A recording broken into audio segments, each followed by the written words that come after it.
여러분 안녕하세요. 통합사회 A 시간입니다. 우리 어느새 중간고사를 앞두고 벌써 마지막 원격 수업 주간이 됐네요. 우리 지난주에는 새로운 중간원으로 넘어와서 인권 문제 양상과 해결을 공부했었죠. 그래서 여기서는 국내 인권 문제와 세계 인권 문제를 나눠서 공부할 거라고 이야기를 했었고, 국내 인권 문제 중에서도 첫 번째 파트인 사회적 소수자에 대해서 공부를 했습니다. 자, 오늘은 이제 두 번째 파트, 국내 인권 문제에서 두 번째 파트인 청소년 노동권에 대해서 공부를 하도록 할게요. 자, 우선 그 전에 짚고 넘어갈 게 있어서 선생님이 한 가지 언급을 하겠습니다. 시험 범위 관련해서 질문을 준 친구들이 있었는데, 선생님이 지난주에 각 반에서 시험 범위를 다시 한번 공지를 했어요. 자, 그 시험 범위에 포함된 수업 영상들이 있죠. 거기서 내가 언급했던, 선생님이 언급했던 모든 말들은 다 시험 범위에 포함이 됩니다. 학습지에 없거나 교과서에 없는 내용일지라도 선생님이 수업 때 언급한 것들은 시험 범위에 포함이 되니까 다시 한번 꼭 복습하도록 하세요. 자, 그 다음에 마인드맵을 선생님이 했는데, 이 인간의 존엄성에 대해서 어떤 반에서 이렇게 실수로 말을 잘못한 반이 있는 것 같아가지고 다시 한번 정정 차원에서 설명하겠습니다. 자, 인간의 존엄성은 일단 인간은 인간이기 때문에 존중받아야 되는 것이라고 이야기를 했어요.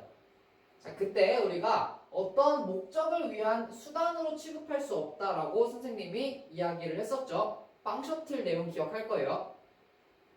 자, 이때 내가 어떤 반에서 어떤 목적이나 수단으로 취급될 수 없다라고 이야기를 했는데, 그렇게 이해하지 말고 내가 특정 목적을 달성하기 위해 어떤 사람을 수단으로 사용할 수 없다, 이렇게 이해를 하시면 좋을 것 같아요. 이해됐죠? 잘못 적은 친구가 있어서 이 부분 다시 한번 정정하겠습니다. 자, 그러면 우리 이제 새로운 파트로 좀 넘어가 보도록 할게요. 자, 청소년 노동권입니다. 우리 학습지 아래쪽에 2번이라고 나와 있죠. 우리가 과거에 비해서 이 청소년 인권이라는 개념이 조금 더 많이 주목을 받고 있습니다. 그 중에서도 특히 최근 현대에는 청소년 노동권이라는 개념이 크게 주목을 받고 있는데, 그 이유는 이제 여러분들 중에서 알바하는 친구들이 많이 생겼기 때문이에요. 우리 학교에도 알바하고 있는 친구들이 여러 명 있을 것 같은데, 이제 이 청소년들이 알바를 할 때 불이익을 당하는 경우가 워낙 많다 보니까 이 청소년 노동권을 충분히 보장해 주어야 한다라는 목소리가 점점 더 많이 나오게 된 거죠. 그래서 우리가 이 청소년 노동권 내용을 조금 더 자세하게 공부를 할 건데, 그 전에 청소년을 보호해 줄 수 있는 법률들이 어떤 게 있는지 아주 간략하게만 보도록 하겠습니다. 우리 교과서에서 크게 3개 정도를 제시해 주고 있어요. 첫 번째로 청소년 보호법, 그 다음에 청소년 복지지원법, 근로기준법.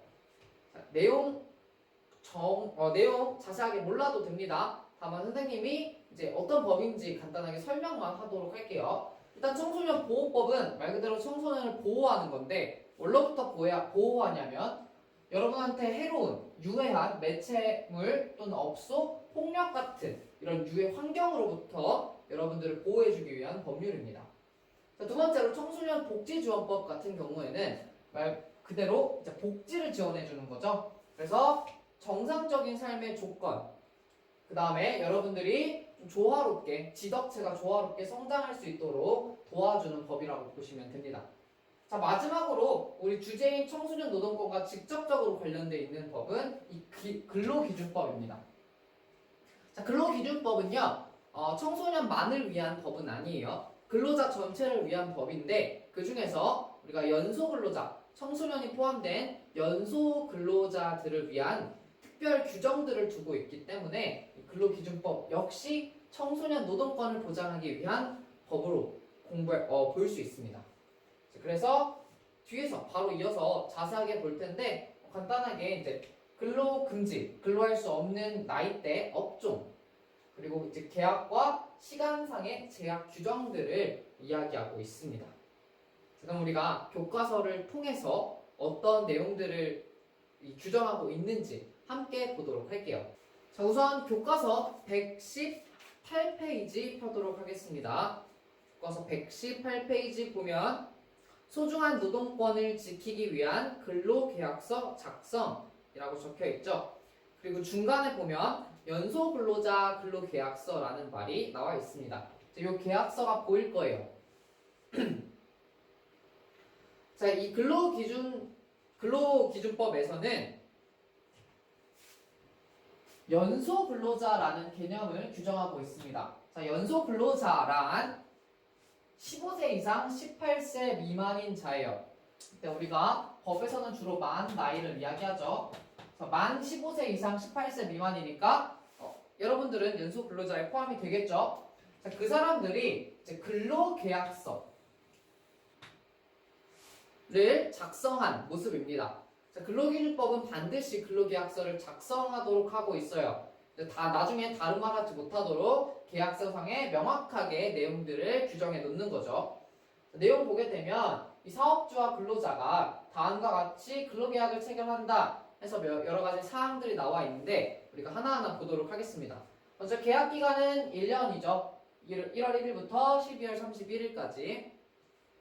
자, 그 다음에 두 번째 근무 장소에 대한 내용이 나와 있는데요. 이 근무 장소에 대해서 근로기준법이 어떤 내용을 규정하고 있는지 보겠습니다. 자, 1번 박스죠. 일단 근로기준법 상에서 그 법 문구로는 법에서는 청소년이 도덕상 또는 보건상 유해한 업종 또는 위험한 업종에서 일할 수 없다라고 이야기해요. 그러면 그 유해하고 위험한 업종은 어떤 것들이냐?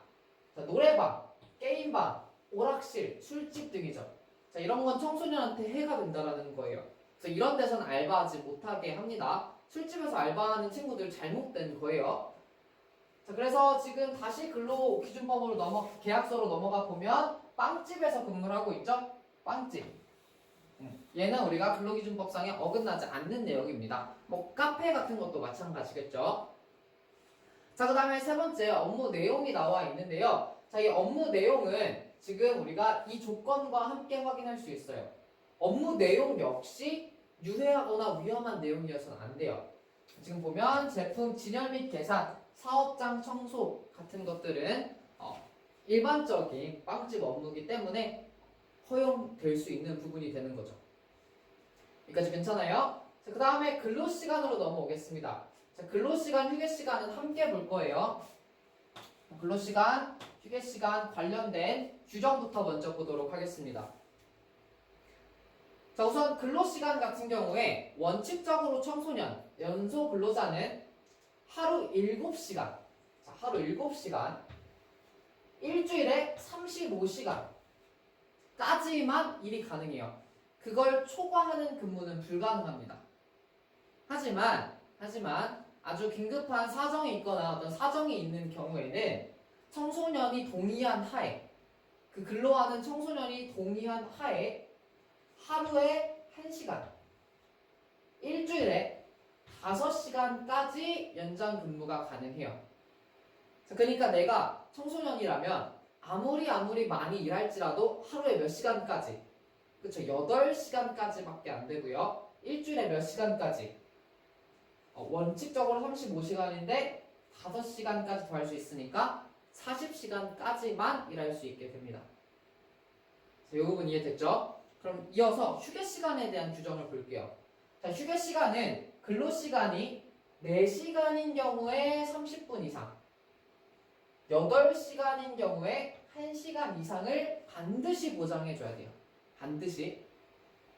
자, 다만 이때 중요한 건 휴게시간은 근로시간에 포함되지 않습니다.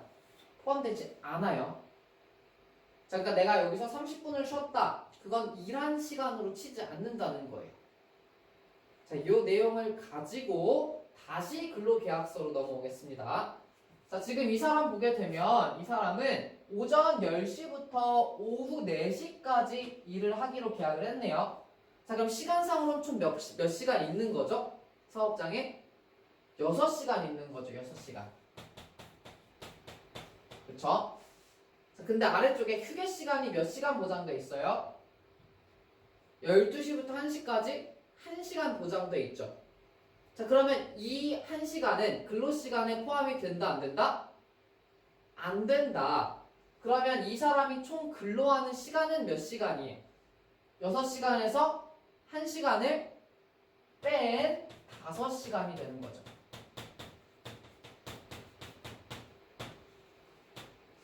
이해돼요? 자, 6시간 근로장에 있지만 1시간을 쉬기 때문에 근로시간은 5시간이다. 됐죠? 그리고 이 5시간을 일할 때 우리가 휴게시간 몇 분 이상 보장해줘야 돼요? 30분 이상 보장해줘야 되죠. 4시간 이상이고 8시간은 아직 안 됐으니까. 자, 근데 휴게시간이 지금 1시간 보장돼 있는 거니까 이것도 법적으로 문제가 없는 상황입니다. 이 부분이 조금 이해하기 어려울 수 있을 텐데 다시 한번 돌려보면서 이해하고 넘어가세요. 자, 그 다음에 근무일, 휴일 부분을 보도록 하겠습니다. 우리가 여기서 볼 거는 이 유급휴일이라는 개념이에요. 자, 유급휴일 관련된 규정 먼저 확인하겠습니다. 자, 유급휴일은 말 그대로 있을 유자예요. 있을 유. 그 다음에 이건 급여, 월급 급여라는 뜻이에요. 자, 그래서 돈을 받는 휴일이라는 뜻이에요. 즉 쉬는데 그 날도 돈을 받는다는 뜻이거든요. 그럼 언제 우리가 이 유급휴일을 보장받을 수 있는지 그 조건이 있습니다. 일단 일주일 동안 개근, 근로한 모든 날에 나와야 돼요. 쉬지 않고. 자, 그 다음에 일주일에 몇 시간 이상? 15시간 이상 근무를 한 경우에 우리가 하루 유급휴일을 받게 됩니다. 그래서 계약상에 내가 일한 시간, 일한 요일을 모두 나오고 그 나온 날의 시간들을 모두 합쳤을 때 15시간 이상이다. 그러면 하루는 쉬되 그 쉰 날에도 다른 날의 일당만큼 하루에 버는 돈만큼은 받을 수 있게 된다는 거예요. 유급휴일의 개념을 지금 봤으니까 다시 한번 계약서로 와볼게요. 자, 이 사람이 지금 근무일을 보니까 매주 6일 근무하고 있네요. 그쵸? 그러면 이 사람이 일주일에 근무하는 총 시간은 몇 시간이에요? 지금 5시간이 있었는데 5시간을 하루에 근무하는데 총 6일을 근무하니까 30시간 일하게 되는 거죠. 그쵸? 그래서 지금 여기서 언급했던 일주일 15시간 이상 근무는 오케이네요.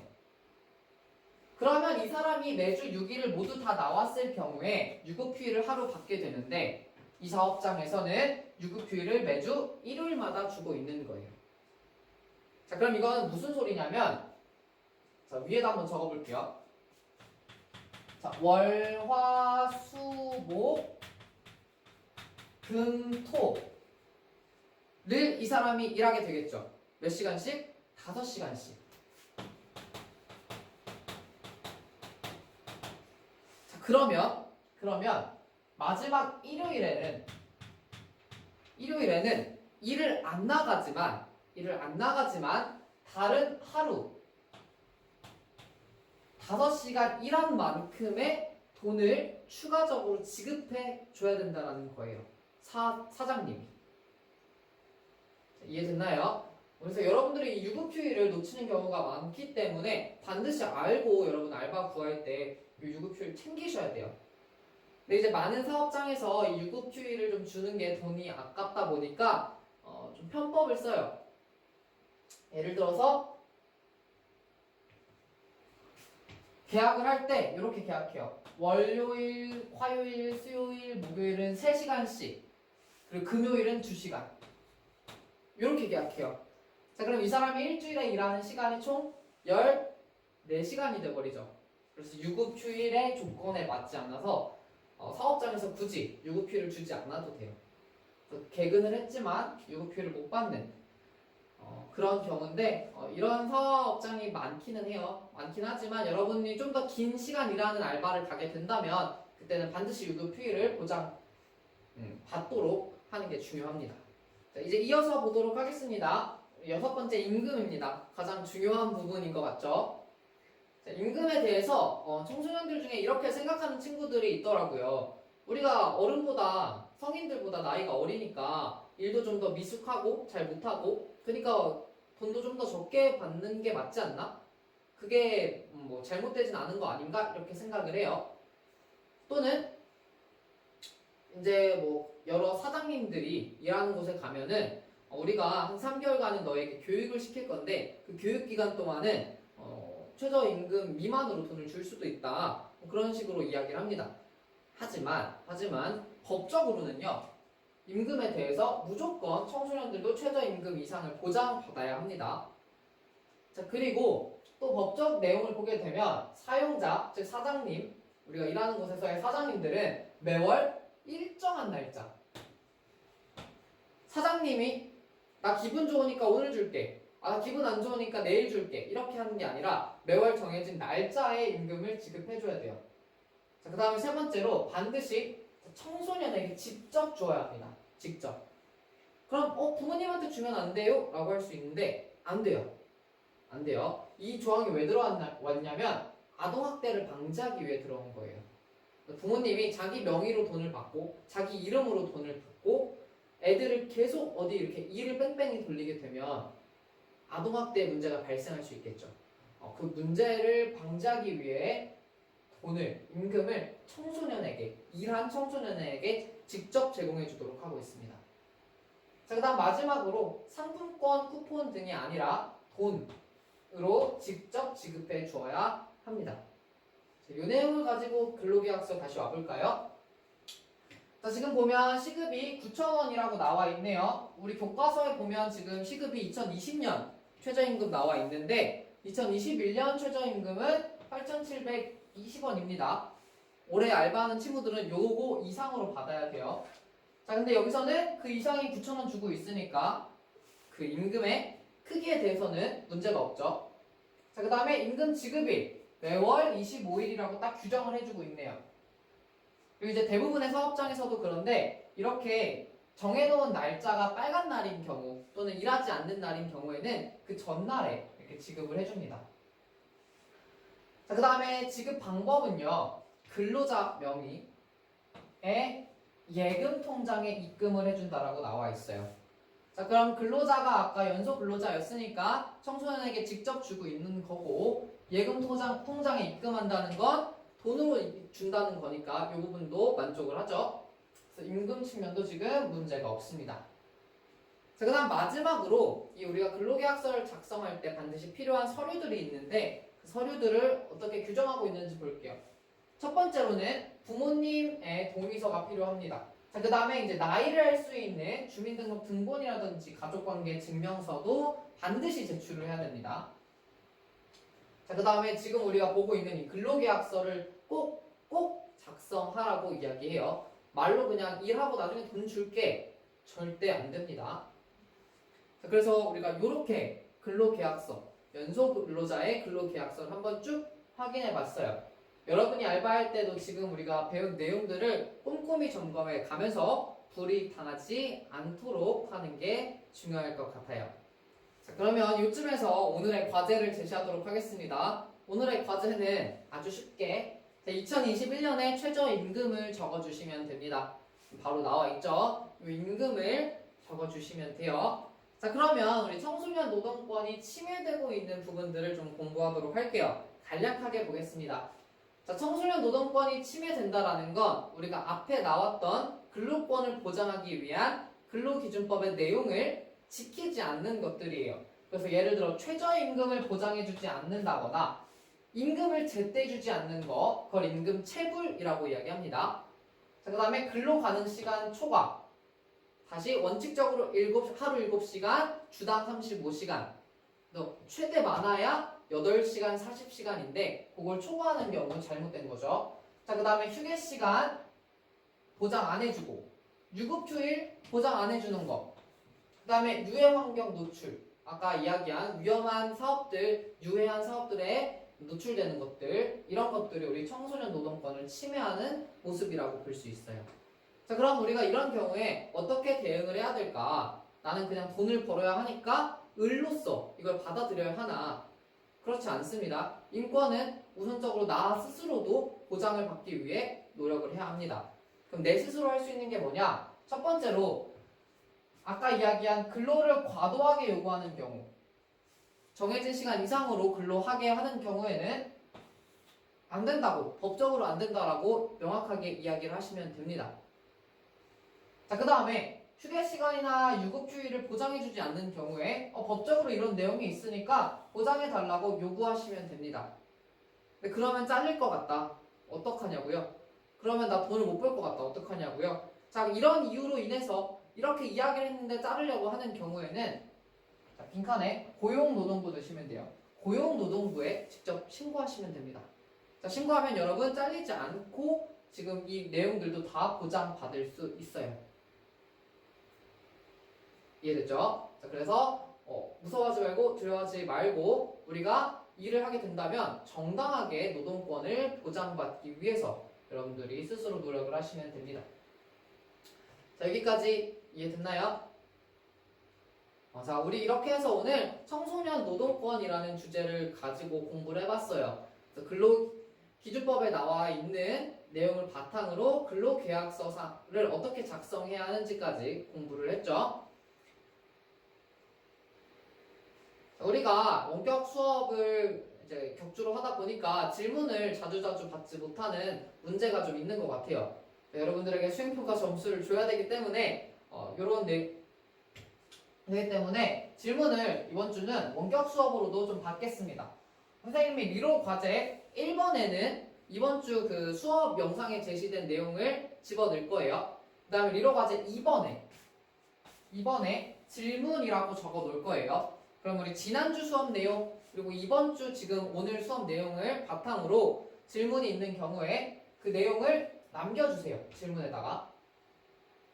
질문이 수업 내용과 적절하게 연결되어 있는 경우, 타당하게 연결되어 있는 경우에 선생님이 수행평가 질문 점수 1회로 점수 부여를 하도록 하겠습니다. 수업 시간에 질문하기 어려웠던 것들, 좀 부끄러웠던 것들 이번 기회에 많이 질문을 해줬으면 좋겠어요. 그리고 그 질문에 대한 답은 모든 반 질문이 다 수합됐을 때 그거 정리해가지고 시험 전에 올려주도록 하겠습니다. 리로스쿨에. 됐죠? 우리 다음 시간에는요, 세계 인권 문제로 이제 넘어갈 거예요. 국내 인권 문제 2개 이슈에 대해서 다뤘고, 세계 인권 문제는 좀 간략하게 다루고, 사단은 마무리를 짓도록 하겠습니다. 오늘도 수고 많았고, 우리 다음 시간에 또 영상으로 만날게요. 안녕!